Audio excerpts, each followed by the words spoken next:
Oh, hi. I want to talk about some gospel things, especially apologetics, where you try to defend the faith to others, um, especially non Christians, but even to some Christians who need assistance.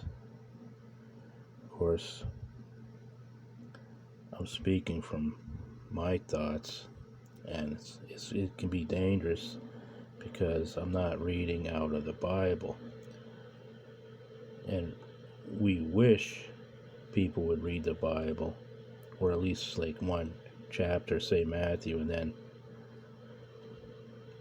develop a thought, of what's going on and what the Bible is trying to say. So sometimes people can't see the big picture because they don't read much, or they forget what they read before, and then they can't see the big picture.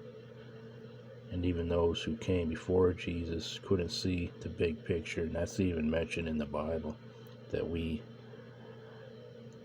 they could now understand things that the past didn't. Okay, I don't know. Sometimes I make comments. Sometimes they're not 100%, maybe 95% right. So I go back and I try to correct myself or explain things or just say I was wrong. You know, it's good to do that. Of course, it doesn't feel good to be wrong, but it feels good explaining things. Anyway, it's okay.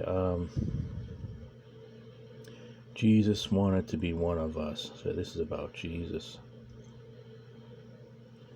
It came down to be like one of us, in a human form.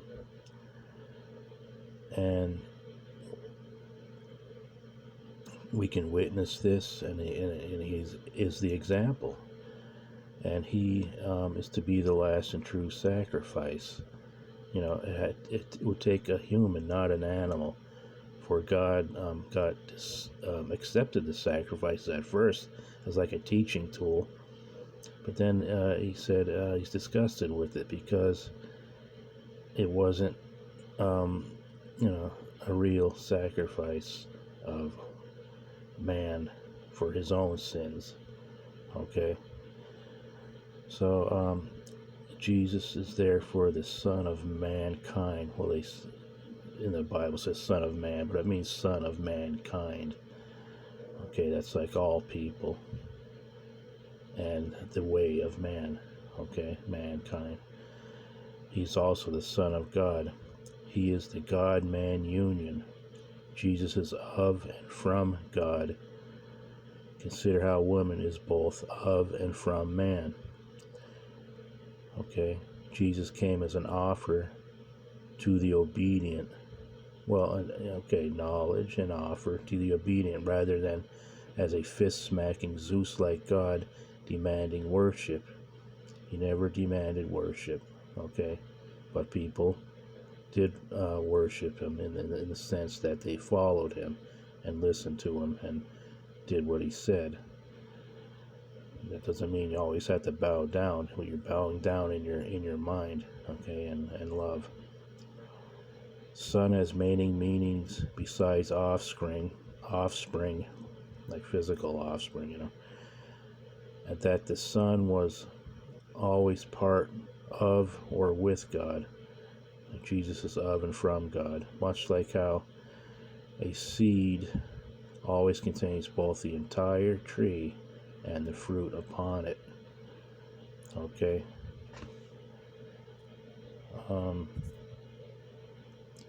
Hang on a sec. Okay, Jesus didn't demand worship, but I guess I was vague, when I said he didn't want worship. Okay? Two different things. Like he wanted worship at some point, but he didn't demand it.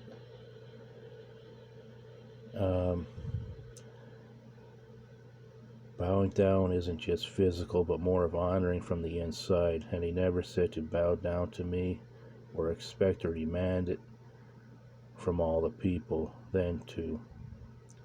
But he did say to follow me, I am the way. Okay, that's one way of saying bow down to me, but it's more like please bow down to me.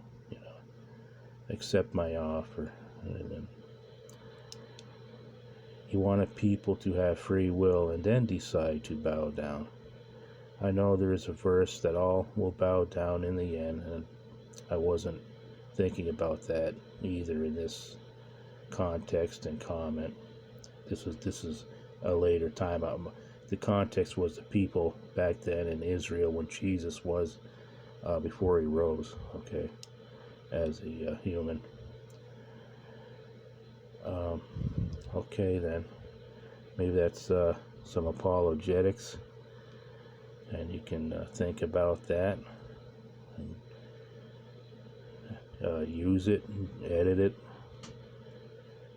and all that. Okay, thank you.